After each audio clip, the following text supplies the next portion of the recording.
Hello. तर आज तिसरा पार्ट आहे बड्डे सेलिब्रेशनचा. तर केक कट झाल्यानंतर लहान मुलांनी पिलोपासूनचा गेम खेळलेला आहे. बघा गेम खेळणं कसं चाललेलं आहे. एकमेकांना थोडंसं चिडणं, ओरडणं आणि कसं एकदम फास्ट पिलो एकमेकांकडे फेकतं. छान वाटते. बघा कशी मस्ती करतात की मी नाही आऊट झालो, तू मला असं फेकलेली किंवा फेकलेलं.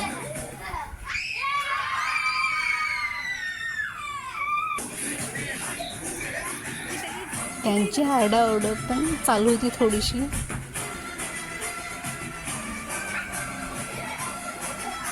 लहान मुलं आहेत ना ते दोन, ते तर खूप आगाऊपणा करत होते. पण फायनली गेम खूप छान झाला पिलोपासूनचा. मला आयडिया आलेलीच होती की बड्डेच्या दिवशी काहीतरी लहान मुलांनी गेम खेळायला पाहिजे होता, पण मला सुचत नव्हतं नेमकं की काय गेम खेळणार. पण लहान मुलांनी सुचवलं. छान वाटलं मला. त्याच्यानंतर डान्सचा गेम झाला. डान्समध्ये त्याने सैराटचं गाणं निवडलेलं आणि बघा सैराटसारखंच डान्स करते. धक्काबुक्की, फुगडी खेळणे. छान झालं सेलिब्रेशन. खूप छान वाटलं मला. थँक्यू सो मच की तुम्ही बड्डे सेलिब्रेशनचे तीनही पार्ट बघितलेले आहेत. आणि लहान मुलांनी कसं भरून वाटते बड्डे.